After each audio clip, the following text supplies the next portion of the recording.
Hello and welcome to today's NinjaTrader ecosystem event with Adam Ryan of Optic Trading. My name is Tiffany and I'm a platform representative at NinjaTrader. Before we start the webinar, I have a few housekeeping notes. This webinar is presented by NinjaTrader LLC, which is a technology company responsible for developing and supporting the NinjaTrader trading software. Brokerage related questions should be directed to the NinjaTrader brokerage using the phone number and email on the screen. Lastly, if you are new to NinjaTrader, please make sure you sign up for your free NinjaTrader demo with real-time market data. Our platform is always free for advanced charting, strategy backtesting, and trade simulation. Before I turn the mic over to Adam, it is important to understand that the futures, foreign currency, and options trading contain substantial risk and is not suitable for every investor. It is possible to lose all or more than the initial investment. Risk capital is money that can be lost without jeopardizing one's financial security or lifestyle. Only risk capital should be used for trading, and only those with sufficient risk capital should consider trading. Past performance is not necessarily indicative of future results. Also, please remember that these training sessions are not a solicitation nor recommendation, but simply educational in nature. Thanks again for joining us today, and without further ado, it is my pleasure to welcome to the NinjaTrader webinar room, Adam Ryan of Optic Trading. All right. Okay, we'll get right in here. All right. Good afternoon, everybody. Thanks for taking the time to attend this presentation. Before we get started, I want to say a huge thank you to NinjaTrader for giving me the opportunity to present here. I'm really excited to share this information with you guys, how to spot market manipulation. Okay. So first thing we're going to do is go through a little introduction on myself, who I am, a little bit about my trading style, how I approach the markets, experience, that kind of good stuff. And then we'll jump right into the agenda, what we're going to cover in this presentation, and get started that way. So my name is Adam Ryan. I'm the president and founder of Optic Trading. I'm a professional trader, educator, and mentor with over a decade of full-time trading experience. And the way I approach the markets is from about a 30% technical analysis, price action, and market structure standpoint. So I'm using technical analysis and price action to help me find structural points where I think buyers or sellers are likely to become active. Next thing I'm going to do is order flow, which is about 60% of my methodology. And that's what I'm using for execution. I'm using to find where institutions are buying and selling, as well as manipulation. This is all done through order flow. So it's very, very hard to spot these things if you're looking at traditional charts like candlesticks or line graphs or anything else, because we can't see the bids and the offers. And if you're unfamiliar with what a bid and an offer is, don't worry, we're going to get to that later on in this presentation. Next thing, part of my methodology is news. So it takes up about 10% of the way I trade, and it's not too big, but it does come into play here or there. So I'm not really too concerned with what economic event numbers are, what exactly the news items are, but I want to know when they're coming out, unless they're surprise events, because they will add volatility to the market. So I've been trading, coming on this January will be my 12th year full-time trading, and I absolutely love trading. So I eat, sleep, and breathe trading. I wake up thinking about trading. I'm trading all day. I go to bed thinking about trading, and sometimes I even dream about trading. I just love this career. It's this intellectual puzzle that we get to solve each and every day. And I like sharing that with other people as well. So I've also been featured on the Chat with Traders podcast. That was episode 12. So this is a podcast where the host interviews professional traders, and it's a really good show because you get to see the ins and outs, the ups and downs, and kind of how traders progress from starting off, just like we all do as retail traders, into progressing into professional traders. And I give my whole backstory there. Now I only have 30 minutes here, so I can't give you the whole version. I'm giving you kind of the condensed version here, but if you're interested on knowing a little bit more about me and my whole story, you can check out Chat with Traders for that episode. I've also written a couple articles for technical analysis of stocks and commodities, both online and in print. And the market I'm trading is crude oil futures, and I'm expressing my trades on the day time frame. So I'm opening and closing trades within the same day, 99% of the time. The other 1%, if something really, if a major change occurs, I may hold.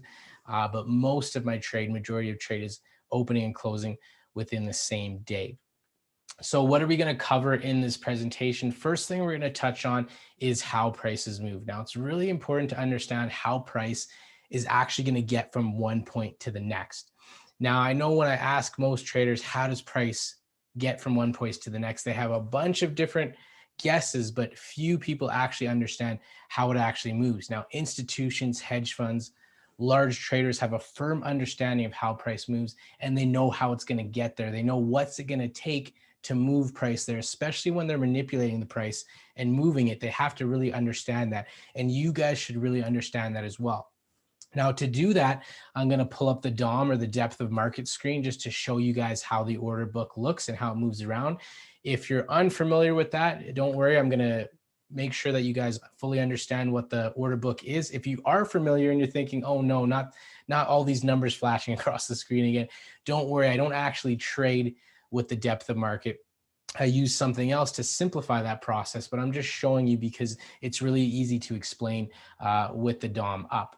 So then we're going to go through some order types that are commonly used, as well as an order type that's used with manipulation, and not just tell you, but I want you guys to be able to spot this for yourself. So I'm going to show you how you can see when certain order types are being used based on the orders that are coming into the order book.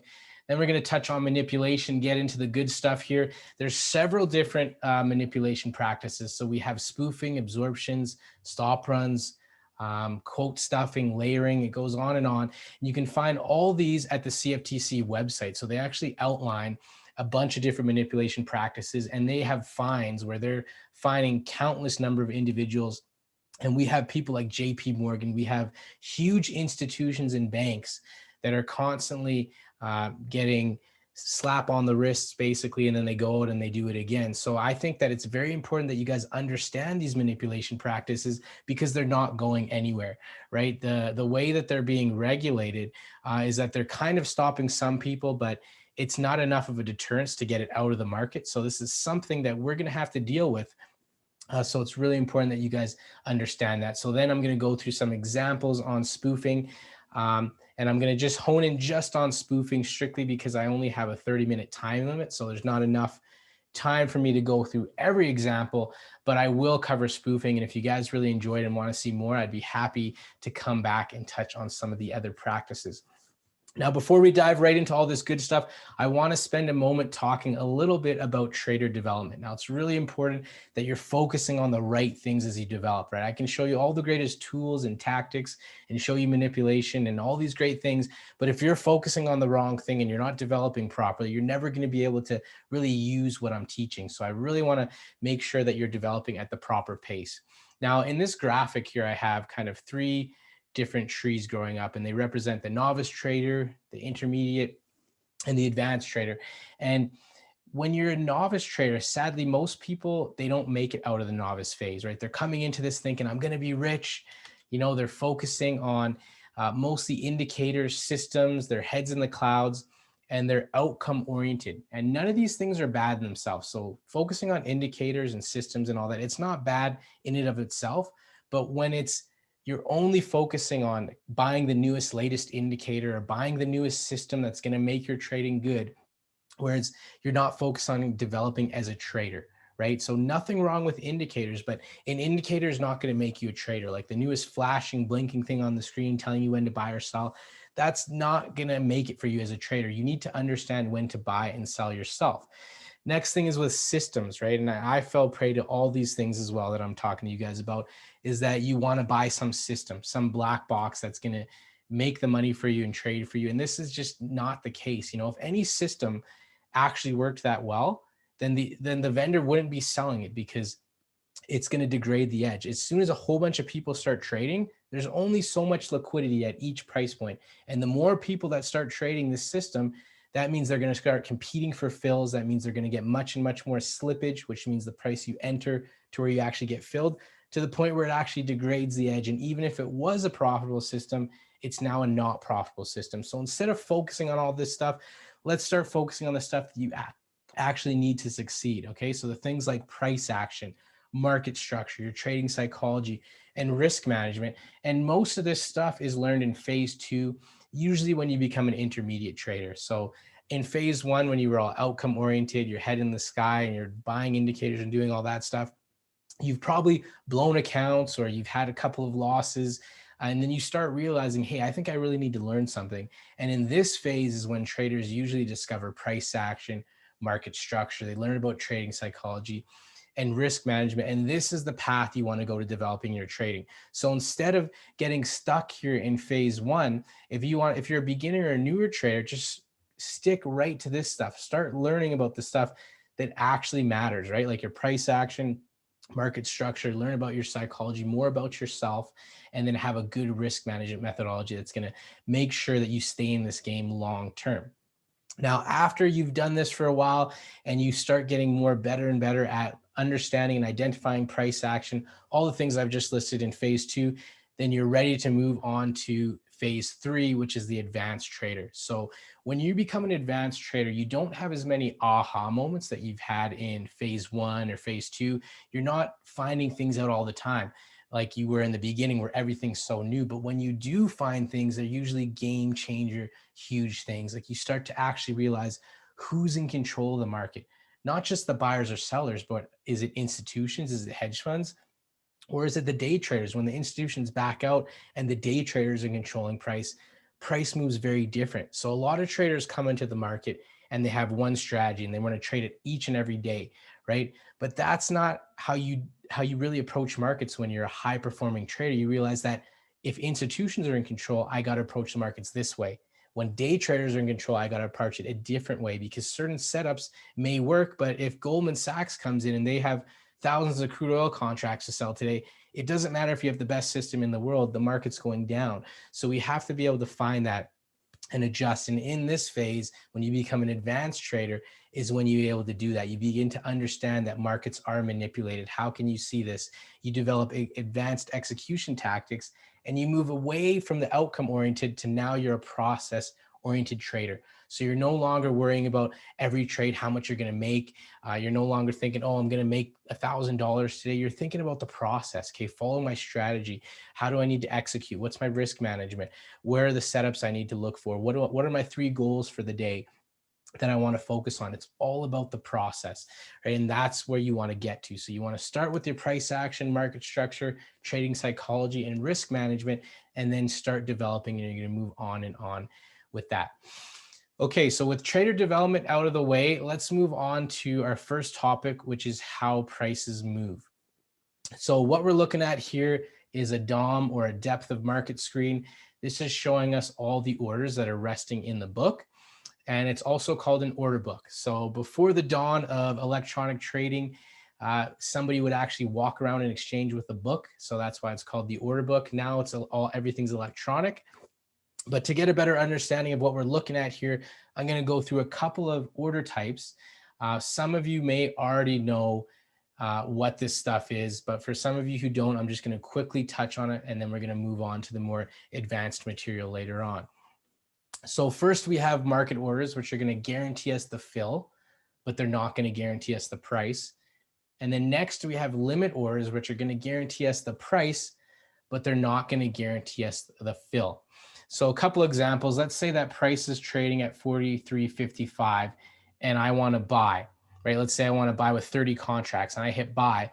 I might not get filled until 40.57 or 58, right? Because based on how much liquidity is in the order book at that time, based on the participants and the volatility, I may not get my price. And that's what we have to deal with market orders. Now, why would you want to use a market order if you're not going to get your price? Well, a couple of reasons are, if you're using a stop loss and you want to get out of the market at a predetermined loss, you don't want to be messing around with limit orders, because you may have a small loss that now turns into a large loss. Another reason is if the market's taking off, it's breaking out, volatility is increasing, you want to get on board. You don't want to be messing around with a limit order for a few ticks when the market's taken off. You just want to get in, otherwise you're going to be left in the dust, and that's why you'd use a market order. Now with limit orders, the opposite of that is happening. So you're guaranteed the price, but you're not guaranteed a fill. So let's say back with this example in here at 43.55, if I put a buy order to buy here and price is at 65, it moves down to 57 and takes off, I'm not filled because it didn't touch my order. as well as if I have 10 contracts trying to buy here, we come down, only 5 fill and move off, then I'm only left with 5. So that's the limit to a limit order. That's the downside of it, is you might not always get filled, but you're going to make sure that you get the price that you want. Now, back to the depth of market here, what this is telling us is in the middle column here is price. So this is showing all the price, and this is a crude oil depth of market, but it's the same on all the different instruments. And on the left side, we have buyers. On the right side, we have sellers, but they're limit buyers. So just how we show the difference between market and limit orders, all of these are resting limits in the book. So they want to get this price on the bid here. And on the right, we have the ask or the offer. So an easy way to just remember this is if we have buyers below, sellers above. Now, how do we actually move from one price to the next? How do we get from, let's say, 43.55 to 43.59? How do we get all the way up here? Well, the way we do that is we can see that we have 24 sellers. So this is limit sellers in the book. To move above this, 24 buyers have to come in here and take that out, right? We have to move up. And then to get to the next highest price, we got 48 and then 34. So to move through here, a buyer has to be more aggressive taking it out. So there can never be more buyers than sellers, right? Because markets exist for one reason, and that reason is to facilitate trade between buyers and sellers. So a buyer has to match up with every seller, but one side can be more aggressive. So let's say an institution comes in and they want to do something called sweeping the book, which is they literally buy up the 10 years prices in the order book. So they could put market order in for, let's say, 500 contracts, and it would literally sweep all these orders and take them all out. And that's one way that we would move higher and lower. So I don't have a whole bunch of time to spend on the different ways that we move around in the book, but this is just a really basic outline so you guys can understand for when we touch on this a little bit later. So another order type that I want to get to is called the Iceberg order type. So this is an order type that's commonly used with manipulation, not always, but what this order type does is it aims to hide a portion of their order from the order book. So you wouldn't even see it in the depth of market screen at all. So just like this iceberg we see here, if we look at the top, if we were in a boat or if we were on the shore, we would look and we would only see the tip of the iceberg and we say, wow, that's pretty big. But the actual huge part that we can't see is under the water. And that's the same thing with an iceberg order type. They're showing just a little bit of the liquidity, but most of it is under the water. So they have the small size to hide their true intentions up here. And the real order, the bulk of their order, is hidden from market participants. So I'm going to also show you guys a way that you guys can find and see iceberg order types. So you can see, hey, somebody may be manipulating here, or at the very least, a large trader is trying to conceal his size. Now, next thing we want to get to is spoofing. So this is our first manipulation practice we're going to talk about. And to get into this, I first have to outline what we're looking at here. So we have, again, the depth of market screen on the left, but now we have a heat map on the right as well. So they're showing us both the same information, except on the right, it's much, much easier to see what's going on because now we have historical information. So when we look at the DOM right here, numbers are flashing so quickly, and once it's gone, it's gone. But with the heat map, we can clearly see what's happening. We can see in the past, if you've missed a quick flash of orders, you can see it no problem. So what are we looking at here? Just like how we have orders right here where we see price in here, below we have the bids, above we have the offer, or to make it easier, we have buyers below, sellers above. Same thing on this chart. So we have a line graph right here. Below we have buyers, above we have sellers. Now, if it's really dark, that means the quantity is very small. And when it gets really bright, like we can see in here, we have higher quantity. So this allows us to see much, much easier. Now, the practice of spoofing, it's an illegal manipulation practice. And what it is when a market participant, a trader, institution, hedge fund puts size into the order book with, at the time of entry, they intend to cancel it. So they don't want the order to fill, right? So let's say that there's an order right in here at 43.52, right? An institution puts 500 contracts in. Well, just the fact that they put that 500 contracts in, other market participants are going to see that. They're going to want to get in front of that large order.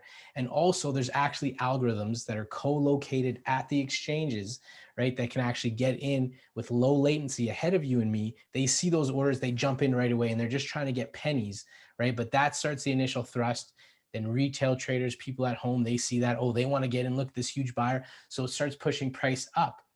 Meanwhile, a lot of these manipulators, what they do is they have iceberg orders. So they show a small size up in here, let's say at 43.57 of 34 contracts, where really they have maybe 340 contracts, but they flash the large size to make it look like they want to buy, and they have their hidden size up here to sell. As soon as that demand pushes up into here, they sell. And then as soon as they're filled, they pull that liquidity out of the market where they wanted to buy, and the market just tumbles down.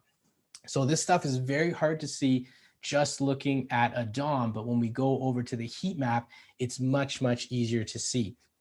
So here we can see that the market's trading lower, lower, lower, lower in here.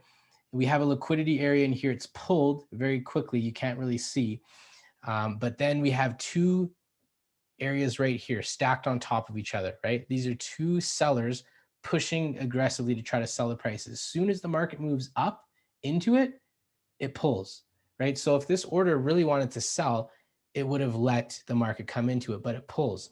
And then there's an area right in here. I know it's very hard to see. I was trying to fit as much information on the screen, but it's another flash of a sell order, and it's pulled, right? This is happening within milliseconds. It's very quick. So this is pulled away. They're trying to push the price down, right? So they want to buy. So likely there's buy orders in here. Then it comes back into this sell order. It's pulled again. Market starts turning over. Again, they flash their order. Only a tick in between their price. And as soon as the price comes back up into them, they pull the order. So they have no intention of executing here because you see they're pulling here, they're pulling here, they're pulling here again. And then we get an interesting thing right here, which is called the flip. So likely they're buying, they're selling, they're buying in here, buying in here, buying in here. And if they've filled their quantity and they want to push it, they flip. So now they're showing that they want to buy so they can press the price even further through here, right? And if I had more time, I would show you guys the tape as well when you're looking so you can actually see what's being filled, right? Not just that you see the spoof, but you want to see, is there actually quantity trading in these areas? So I'm going to show you guys another example on this as well. It's a little more pronounced. So here we have limit buyers coming in right here. The market moves down into it, they pull, right? Then it pops up again, it starts moving in, they come in 3 prices stacked with just a tick in between. So what is this? This is an algorithm, right? There's no way that a human can come in and hit 3 prices like this and then be able to pull within seconds of it being filled, right? So right now we know this is an algorithm. They're likely trying to sell because we see it come down, they're pulling, see it come down, they're pulling, right? So what we want to do is we want to look at the tape and see if we see a lot of trading into the offer, a lot of sellers trying to sell in this area. And then we watch as we make the turn here, they're chasing it up like they want to buy, but they're just pulling, right? And then here we get the flip again, like we've seen in the last slide. Now they're flipping. So likely they've probably filled all the sell orders they're looking to sell, and then they flip. Now they want to push it down, keep it from going down, and then it rolls off. Like if we had all these buyers so huge trying to buy, and then we just go through it, it's an indication that they're not trying to buy. This is spoofing. Okay, now one way that the spoofers get away with this is they let the order stay in the market, right? And so then it doesn't become a spoof as long as you keep it in. Now, I know a lot of traders, when they look at liquidity, when they look at the order book, they'll say, well, I know it's a real order because the order has stayed in the market for a long time and it actually filled. So here we can see that this order actually got filled. And we can see with these trade bubbles here that it's showing that the quantity actually traded. So a lot of traders will tell me, hey, I know this is a real order because look, it's been in the market for so long. And then when we actually came here, it actually filled, right? Well, what some of the manipulators do is they use a large order to hold the market down. So let's say that they have 300 contracts here sitting on the offer, and they want to hold it down. So what they're doing here is they're accumulating over time. They're accumulating, let's say 1,000 contracts, and they have 300 here to hold it down. Well, what they do is to make it not spoofing is they just allow this order to fill now. So once they've accumulated all their size here, they're long 1,000 contracts. It moves up into here. They now remove 300. So now they're long 700 contracts. It looks like they actually want to sell here, but the market just slams right through it because that's not their intention. So just because you see an area of large liquidity doesn't mean that that's the actual area where they want to sell, right? We need to do much more than that. We want to look at where the prices are being accumulated. If you can look at where the trades are being transacted at, are we hitting more into the bid down here and unable to push lower? Then we see offers start lifting. That's an indication of absorption, which is something I'll leave for another presentation. But this is just a couple of slides to get you seeing what spoofing looks like and how there's many different ways that this can be expressed. So it's not only the stuff that I showed you back here, they can do it in many, many different ways. So they can try to ride it up. They can let some of the orders fill. But if you have a firm grasp on what's going on and you can see that, hey, they're pulling orders, they have no intention to fill here, then let's start looking to the sell side. Let's start seeing where the traders are filling in on the offer. So that pretty much does it for my spoofing and manipulation. One thing I wanted to share with you guys is I have available is the Optic Trade Room. So with the Optic Trade Room, my intention here is to be able to show you guys these things live. So as they happen, it's one thing to show you on slides, this is happening, but it's another thing to call it out live and really help you guys stay on the right side of the market. So the intention of this trade room is to call out things like market structure, price action, and manipulation as it unfolds live. So I want to help you guys stay on the right side of the market, calling out who's in control, not only buyers and sellers, but when are the institutions manipulating? Is it day traders in control? Which participants are in control? So you can adjust your strategy accordingly and tackle it that way. Now, what I'm offering is a 7-day free trial. So I'm going to show you guys how to get access to that in a second. What you can do is you can head over to this link, which is going to take you to optictrading.com. It's going to, under products, Optic Trade Room 7-day free trial. It's going to pop up to this page and you scroll down, click on enroll now. And it's going to show you the payment page. So I'll show you $0, zero for the first 7 days, then $249 per month after that. If this is your first time, you've never purchased anything with us before, you're going to have to register. So you simply click register now, type in your information, click register and check out. And then that's going to take you to your dashboard where you can log in.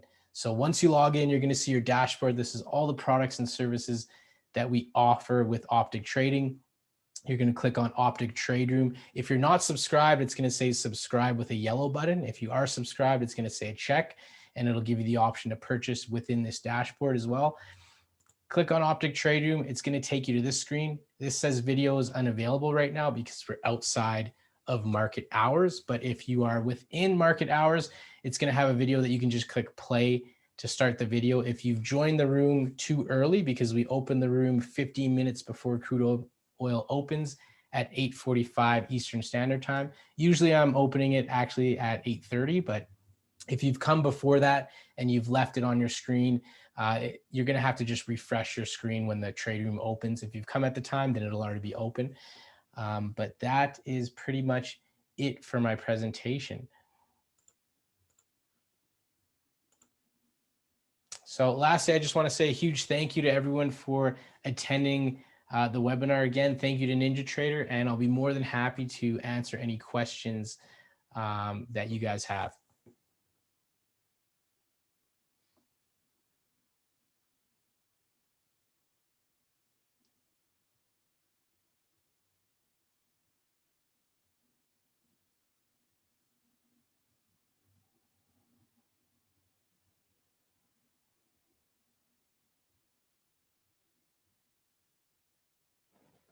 Okay, so I'm seeing some questions here.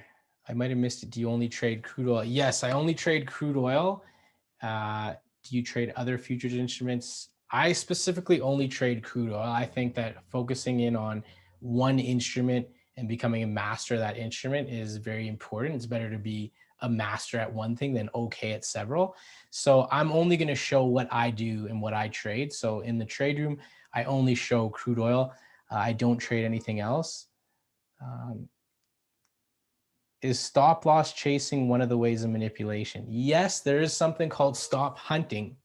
So with it, institutions, they usually know where people are putting their stops, right? Because you're using it at logical areas, right? You want to use market structure and price action. And usually it's behind support or resistance. It's behind key swing highs and lows. So it's not hard for an institution to guess where a stop loss is. And yes, they do stop hunt. And there's ways to see that within the order book as well, in the order flow. Maybe something I can save for another presentation. Let's see what we got here. Is there any course available? Yes, I do have 2 courses available. I can pull those up right now and show it quickly. So I have the Foundations of Trading, which is an introductory trading course. And this is for anybody who's brand new to the markets. It's just really, really basic stuff, but it's giving you a foundation to start on, as well as I have the Optic Professional Trading course. So this is our flagship product. This is the course that's going to take you from A to Z as a trader. And that is the course that we offer. Let's see here. What indicators do you use?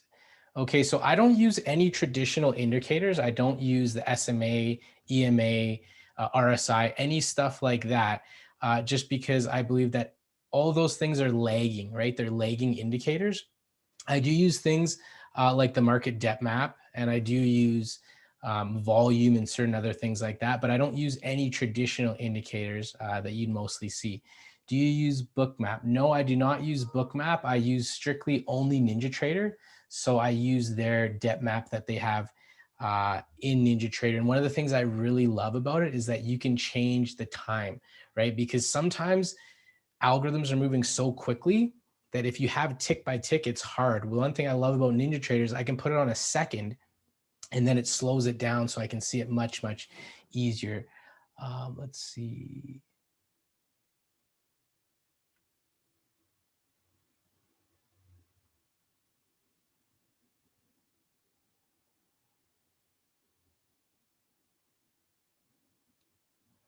Are you familiar with Jigsaw, one of Ninja Spawn? I'm not really I'm familiar with the company. I haven't used any of their products, so I can't really comment on them. The professional price is really high. Is there any discounts? Yes, there is. If you enroll in the masterclass, which is a free class I have, then there's 2,000 off. Then you get 2,000 off for 3 days. So it's a 72-hour sale from the time you enroll in that. So you could take advantage of that. For spoofing indicator, what software do you have? Okay, so to detect spoofing, I'm looking at the depth map within NinjaTrader. So let me bring it up here. Yeah, I'm just looking at this depth map, and this is helping me find spoofing. I see the large orders come in, and then that's how I'm identifying it. Thank you, Adam. Oh, you're very welcome, Rob. Is there more in-depth info into the DOM and spoofing? I'm still a 2-year amateur struggling. More in-depth examples. Okay, so spoofing and these manipulation practices, this is extremely high level information. So this is not stuff that you're really going to find readily available. I've heard some other people talk about spoofing and manipulation practices, but it's something that's illegal, right? So it's not really talked about too often. So it's very hard to find information on this stuff. Do you use the footprint chart? Yes, I do. That's what I call the tape. So I don't just look strictly at this chart. I also look at the tape. I want to see what's being traded at. Is it on the bid or the offer? Are we holding bids? Are we holding the offer? All that kind of stuff. So I look at the tape as well as the depth. I combine them both. I think if you only use the depth, if you're only using this chart, you're only looking at 50% of the market. If you only use the footprint, only look at the tape, you're missing out on 50%. If you put them both together, then you're seeing both, all the market essentially. What is the link for the 7-day trial? I will put that link in to the chat.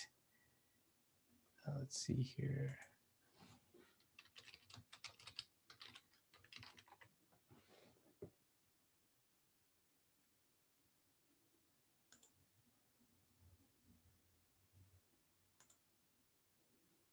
Yeah, so I'll leave that link in the chat in the end here, so I can get through a lot of these questions here.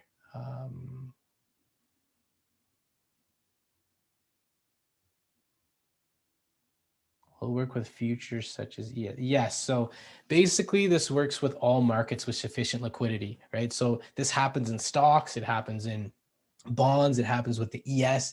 This kind of stuff happens with all markets. It's not just crude oil. Crude oil is just the market that I specialize in and that I trade, and that's why I give all my examples on crude oil. So do I ever look at time and sales versus the DOM? So time and sales is actually the footprint, right? So time and sales is much harder because it's just showing everything in a straight line where you're just having all these numbers. The footprint is showing us which ones are hitting to the bid and the offer. So it's much, much easier to really understand the information that way. So I'd suggest if you look at time and sales and you haven't looked at the footprint, maybe take a look at the footprint. What is the tape? So the tape is all the orders coming in. It's the buying and selling. Let's see here. What time frame do you use? If you're asking what time frame am I trading on or what time frame am I using for my depth chart, for the depth, I'm looking at 1 second.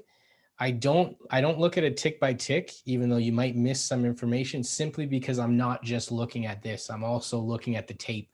I'm looking at the footprint. I'm using so much other stuff as well that I don't really want it so fast. So for my time frame, I use a 1 second chart. Cumulative delta, yes, I use cumulative delta indicator as well.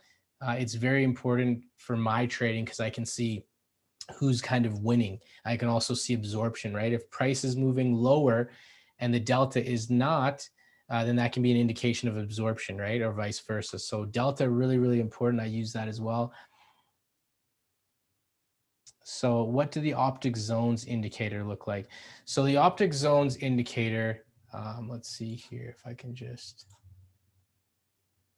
open up my screen here.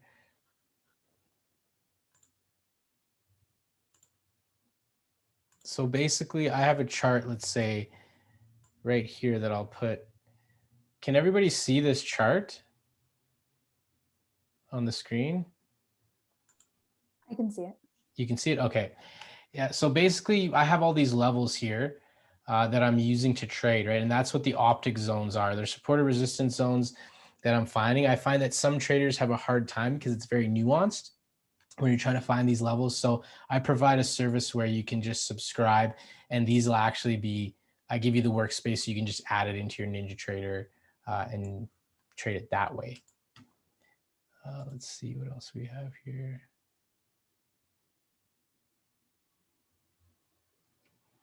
CL market has been kind of dead lately past few years. Do you still trade it?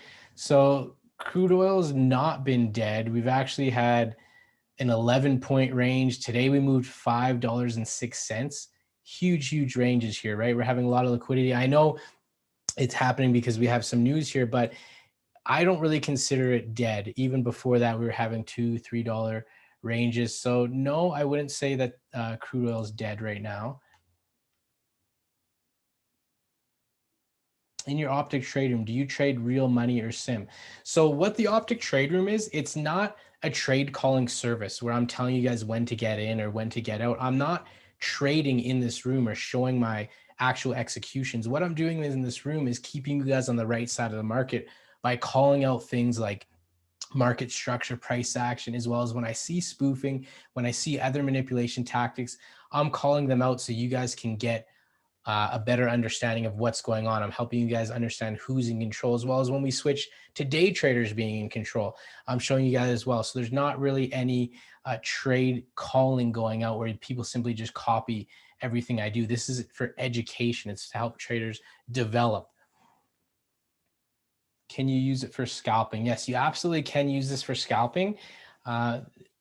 It's just that you're gonna have to be much more quicker with attacking the markets. But the principles that you're gonna use, like in any of the courses that I teach, the foundational principles, they're applying to all markets in general. And then the course itself, execution section, is highly geared towards day trading. So everything in there is geared towards day trading, but you can use a lot of the principles for scalping as well.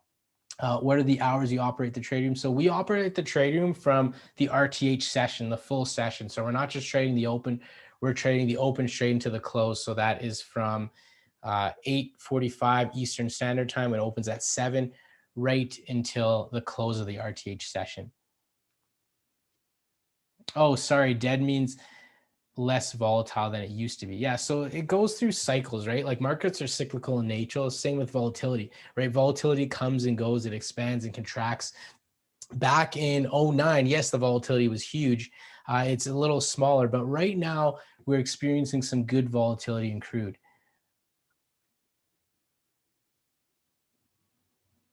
Can the recording link be sent to me? There is going to be a recording up on the ecosystem website, so you can access it there. If you're into a 1 second chart, mostly likely you scalp small ticks in and out. No, that's incorrect. Actually, the reason why I'm looking at this, I don't make any trades off this chart. So no trades are happening off this. I'm just using it to spot manipulation. I want to know where the manipulators are. I want to know that, hey, they're pulling their orders. They're trying to build a sell position in here. Then I go to the tape. And once I pull up the tape, I'm finding how I'm going to execute this, right? So I'm pairing them together, and I'm actually an intraday swing trader. So that's what I classify myself as. I'm looking to catch the swings in the day. I'm not scalping in and out. I'm not holding positions for 1 or 2 minutes. It's a longer intraday trend is what I'm trying to catch.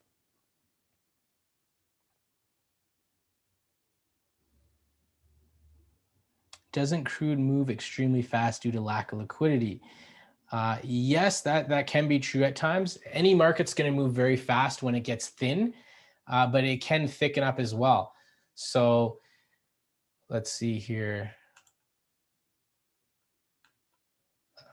Yeah, I'm not going to pull that up right now, but yeah, so if we get into areas where, like, if you look at overnight certain times or even certain times in the day where you see the bid and the offer and there's like very less on it and it just takes a little bit to move it, that's going to make the market move around very quickly. When it thickens up, it will move slower. Right now, we're having a lot of volume, but liquidity is looking very thin because it's jumping around so fast. So it's appearing that way. But there is sufficient volume, and you got to just wait for your points, right? You got to pick your spots, especially when the markets get really volatile. People are tempted to jump in and out. They want to be on board because they see the market moving. That's not always the best case. You want to look at your strategy and make sure that you're picking your points where you can really have something to hang your hat on.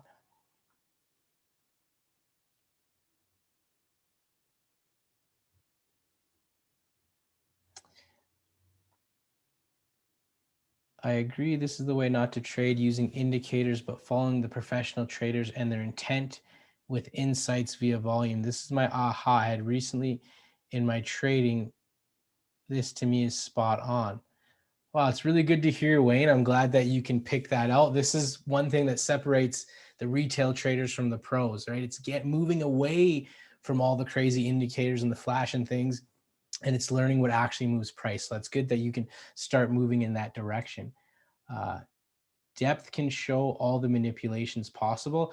So in the market depth, you're never going to be able to spot all of the manipulations, right? And the reason for that is because there's also execution algorithms that are being used where, let's say this trader wants to buy and they want to they want to sell up here, right? Well, instead of putting their whole quantity, they put an execution algorithm that's going to slice their order up into maybe 2, 4, 2, 1, 1, 6, like random quantities. And that can be very hard to see what they're doing. We can also go to the tape and see where the trades are executing, but you're never going to be able to spot every single manipulation tactic being used. But the aim is to be able to spot as much as you can and stay on the right side.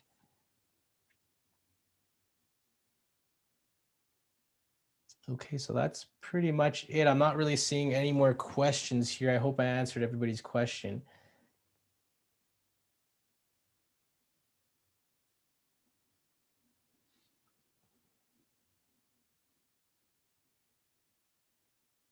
A lot of people saying thank you. You're welcome to everybody. Really happy to be here and assist any way I could. Who teaches the course? It's me. So I've built the whole course myself from the ground up. I don't think it would be good to let anybody else build it because I'm the professional trader behind it. So it's going to be me throughout the entire course from beginning to end. I built it. Yeah. You're very welcome, guys.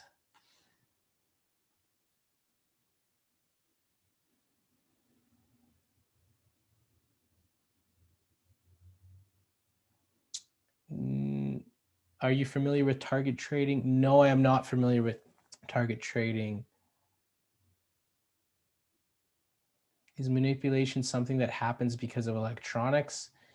Was there this in the manual days? So yes, manipulation actually happened back in the old days. So I am pretty obsessed with trading. So I would read everything I could get my hands on. I actually found these old manuscripts from the 1800s where when manipulation actually wasn't illegal back then, and some traders were discussing how they would do it, and similar practices they were discussing happen today, but today is just on a whole nother level because now that we have electronic trading, we have algorithms fighting each other. So it was always happening even back in the old days. Even in the late 1800s to early 1900s, when there was no electronic trading, this stuff was still happening, but now it's a whole other animal because you have algorithms trying to eat other algorithms' lunch. You have, microsecond trading. It's insane what we have now. So it's still been there, but now it's just on another level.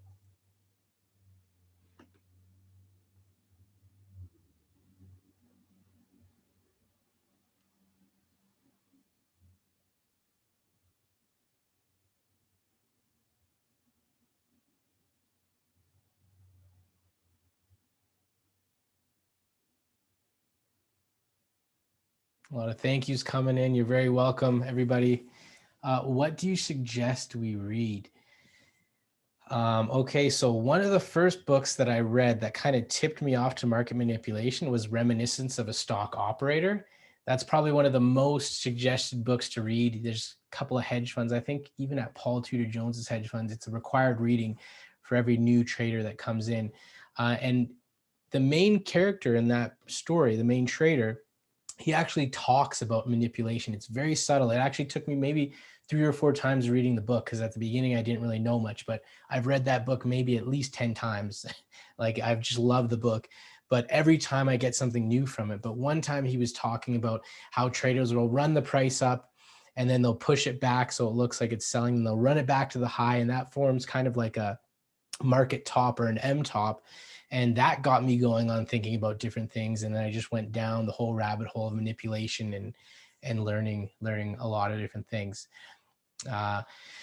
Okay, everybody. So we're pretty much running out of time. So I'm going to have to cut the questions off there. If you guys have any more questions, you can reach out to me at optictrading.com. You can go to the website and contact support there, and I'll get the questions, and I'll be willing to answer any questions you guys have. I won't stop until I've answered them all. I really want to help you guys out.